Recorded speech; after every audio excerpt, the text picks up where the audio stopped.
On this Friday night, Donald Trump plagued by Jeffrey Epstein.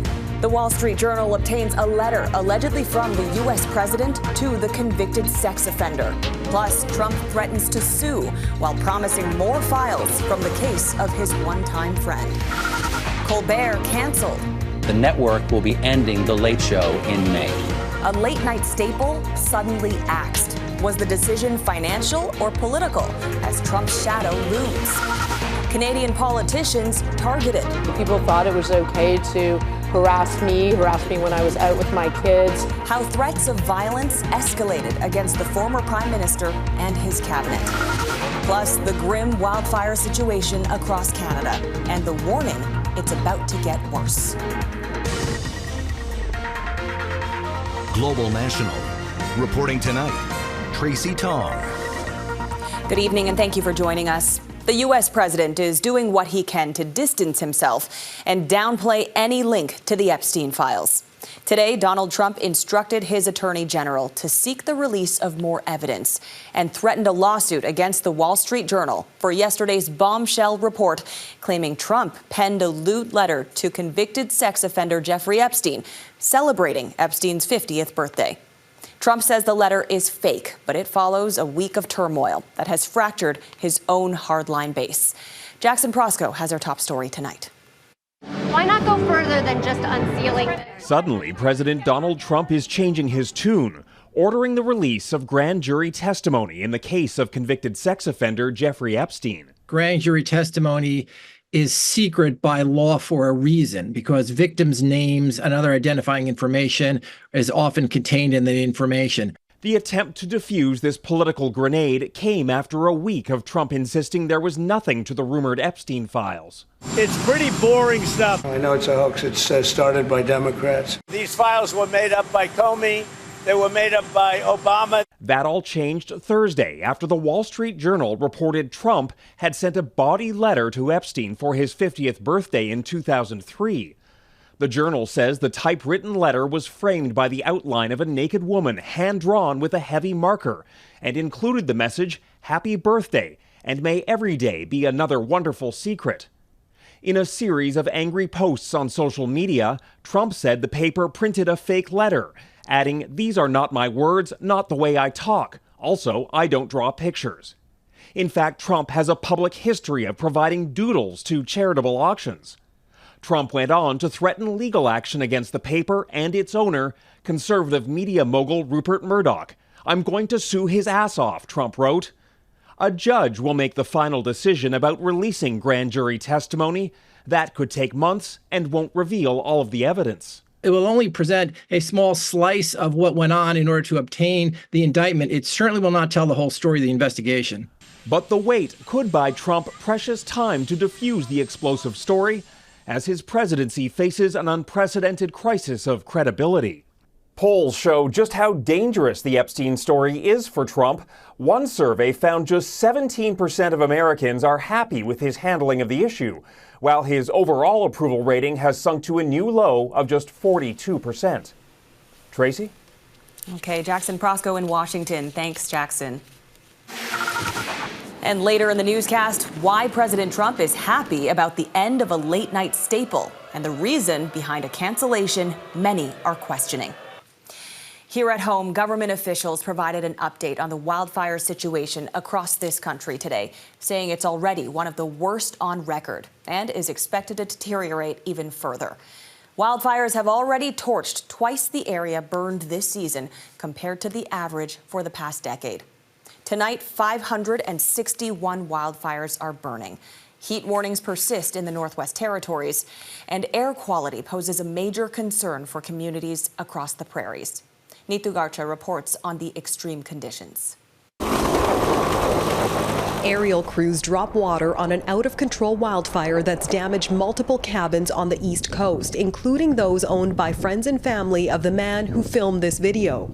A lot of hard work, a lot of generational stuff lost, a lot of memories, and we desperately need rain. I think that's the only thing that's going to help calm this down, because the winds are steady feeding it. Newfoundland and Labrador has a province-wide open fire ban in place.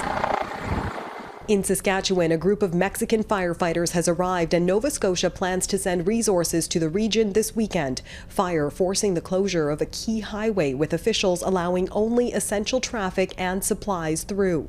So, for instance, an ambulance could go through, a routine medical trip. In Manitoba, wildfires near Thompson, Spit Lake, and Snow Lake are still active. The Prairies have some of the country's worst air quality. Buffalo Narrows and Prince Albert in Saskatchewan have very high risk ratings, above 10, meaning the air quality poses a serious health risk. In Flin Flon, Manitoba, there are high risk conditions which are expected to improve this weekend. Both provinces are under air quality warnings as wildfire smoke lingers. In the Northwest Territories, a heat warning is in effect for southern regions, with temperatures nearing 30 degrees. This is really an unprecedented fire season. With this summer's elevated fire risks, the federal government announced a national wildfire innovation hub Friday, saying it'll boost prevention and community resilience. $12 million over 4 years to establish the Wildfire Resilience Consortium of Canada. Rising global temperatures are creating longer dry seasons and hotter conditions, which in turn increases the risk of wildfires. With fire danger expected to remain high through at least the end of July, especially in southern BC, officials across the country are bracing for what could be another intense few weeks on the fire line. Neetu Garcha, Global News, Vancouver. A candidate running against Conservative leader Pierre Poilievre in a federal by-election has suspended her door-knocking campaign after receiving death threats.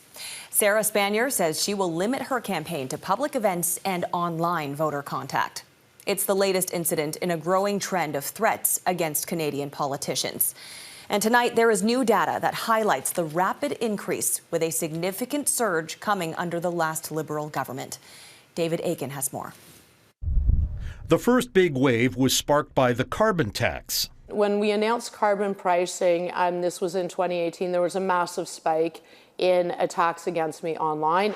Catherine McKenna was the environment minister when the Trudeau government's carbon tax and rebate took effect. She became a lightning rod for opponents of the polarizing policy. The abuse and threats started online. The algorithms would amplify it. You would have bots and trolls pushing it out. But the virtual threats soon became very real. And that was when it really became problematic, where people thought it was okay to harass me when I was out with my kids. New data recently released by the Privy Council office shows that threats of violence against Prime Minister Justin Trudeau and his cabinet went from nearly zero in 2019 to 337 in the first 6 months of 2024 alone. More recent data was not made available. From 2020 to 2024, nearly 30 different cabinet ministers received death threats. Nearly 2/3 of them targeted Trudeau, but McKenna, you traitors, Chrystia Freeland, Stephen Guilbeault, and others each faced multiple death threats. A 2023 threat assessment concluded conspiracy theories and grievances over the pandemic, immigration, gun control, and LGBTQ2+ issues fueled the threats. Separately, the RCMP said last year it will need at least 230 new recruits just for its VIP protection unit alone. So it's something that, is really becoming a huge phenomenon that we need to take seriously. McKenna and some current MPs, though, say it's time to take that job away from the RCMP and set up a specialized protective services agency, something like the Secret Service in the United States, with one mission: to protect not just cabinet, but any MP from any party under threat. Tracy. Okay, our David Aiken in Ottawa for us. Thanks, David. The Canadian Army has taken action against a senior officer of a regiment in Ottawa over what it calls inappropriate behavior by some of its members. They are accused of being part of a Facebook group that shared racist, misogynistic, homophobic, and anti-Semitic content. Our Ottawa Bureau Chief, Mercedes Stevenson, reports on what we know and what's being done about it. Mercedes. Tracy, the Canadian Armed Forces have been under increased scrutiny for weeks after a problematic private Facebook group became public knowledge, bringing embarrassment to the military. Lieutenant General Mike Wright, the commander of the Canadian Army, released an internal update to troops, announcing he has temporarily removed the commanding officer of the Cameron Highlanders, Lieutenant Colonel Ryan Hendy. The Highlanders are an Ottawa Infantry Reserve unit now under investigation for running the group, known as the Blue Hackle Mafia. That included photos of soldiers exposing their genitals while in uniform, along with racist, homophobic, misogynistic, and anti-Semitic posts.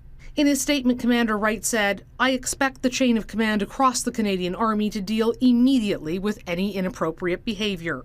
Complaints about the group were first received in December by the chain of command and military police.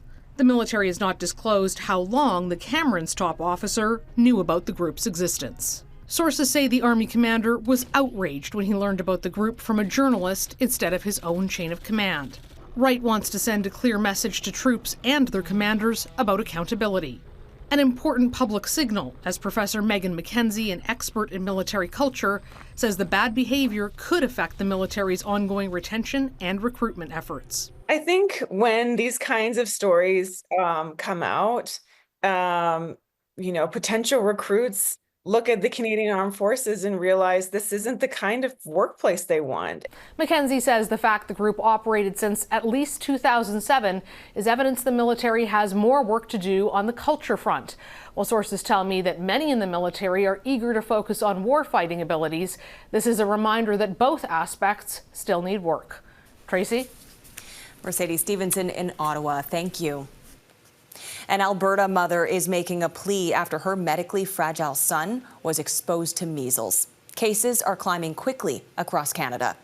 There are now more than 4,000 confirmed infections. Most are in Ontario, but Alberta's numbers are growing faster than any other province, which puts those unable to get immunized at serious risk. Heather Yerix-West explains. If this was any other summer, 9-year-old George Kemp would be constantly on the go. We have to be careful where we go now. We're not going into movie theaters. We're not going indoor spaces. That's because George has what his family refers to as a special heart, a precious gift that allows him to have a fun-filled, active life, but leaves him vulnerable as well. George has had 2 heart transplants. Because his first transplant was so young, he was not able to get the MMR vaccine. And since it's a live vaccine, transplant recipients are not able to get live vaccinations. It's why earlier this month, George's mom was horrified to learn her son had been exposed to measles.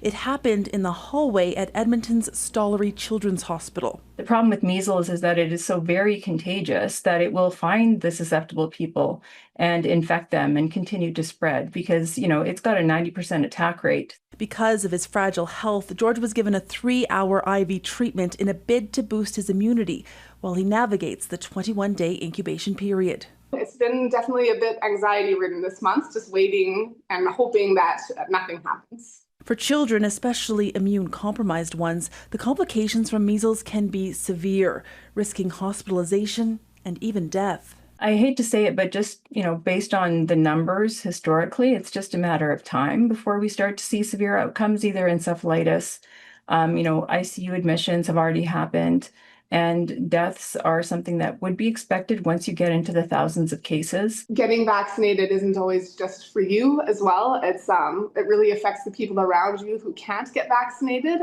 If we had the choice, we would. Instead, George can only put his favorite activities on hold as his parents watch, wait, and hope that he doesn't get sick. Heather Yerix-West, Global News, Calgary. A convicted killer is accused of murder again. Coming up, a gunman in a notorious Toronto shooting 20 years ago has been arrested for a Montreal murder.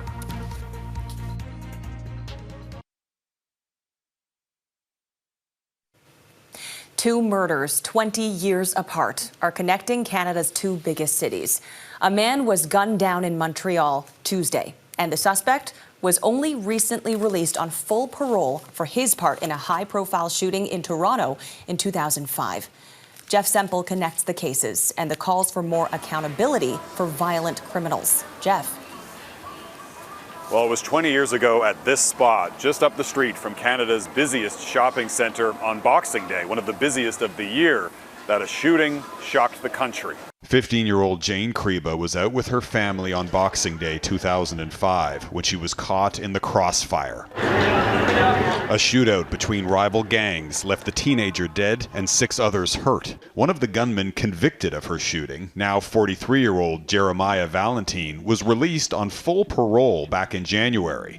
Now he's allegedly struck again. He has been out a grand total of 6 months and 17 days. Valentine was arrested this week and charged with first-degree murder after he allegedly shot and killed a 33-year-old man at a public park in downtown Montreal. Before we jump to conclusions, we really need to know what the parole board was looking at when they released him. In 2009, Valentine pleaded guilty to the second-degree murder of Kriba, which resulted in a reduced life sentence with no chance of parole for 12 years. In its decision granting parole, the Parole Board of Canada noted a 2021 psychological assessment had warned Valentine had the highest level of risk, a 76% chance of reoffending for 5 years after release. But the Parole Board also found he'd made observable and measurable changes in values and taken full responsibility for his crimes. Of the 4 men convicted in the Jane Kriba shooting, 3 have been released. All 3 have since been rearrested and charged with gun violence or drug trafficking. Being lenient on these types of offenders is a public safety issue. Kate Alexander launched a support group for victims of crime last year after allegedly being beaten nearly to death by her boyfriend in 2021. He was never prosecuted because the case took too long to go to trial. I'm sorry to say this, there are bad apples out there, and we do not manage them correctly in Canada. Canadian courts are backlogged and prisons are full, and studies have shown tougher sentences typically do not produce lower rates of reoffending. But violent crime has been rising in Canada, and under pressure, the federal government has promised to introduce new legislation this fall with stricter bail conditions and sentencing for some crimes. Tracy? That is our Jeff Semple in Toronto for us. Thanks, Jeff. Next, Christian leaders make a rare visit to Gaza after Israel's deadly airstrike on the territory's only Catholic church.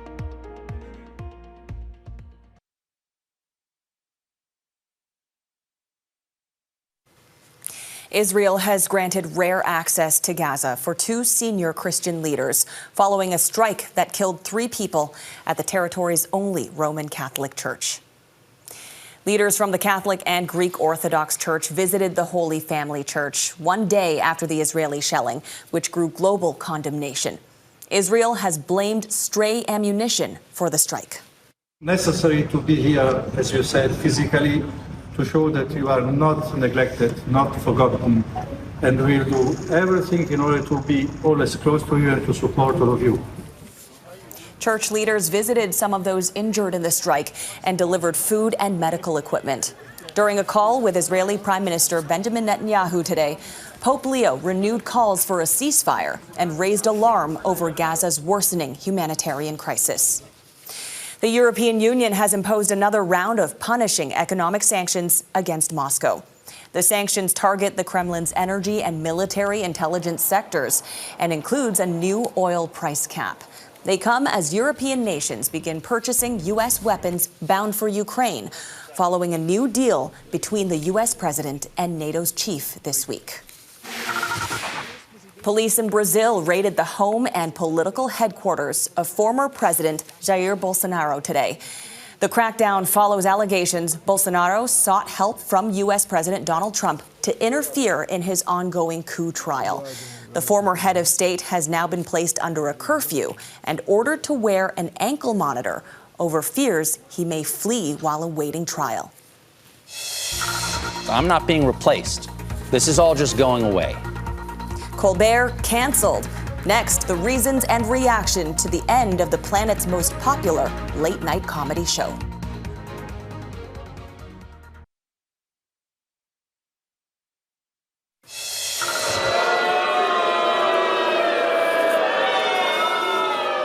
Yeah, I share your feelings. Late-night host Stephen Colbert sent the audience into a tailspin last night, announcing he'll be off the air as of May 16th next year.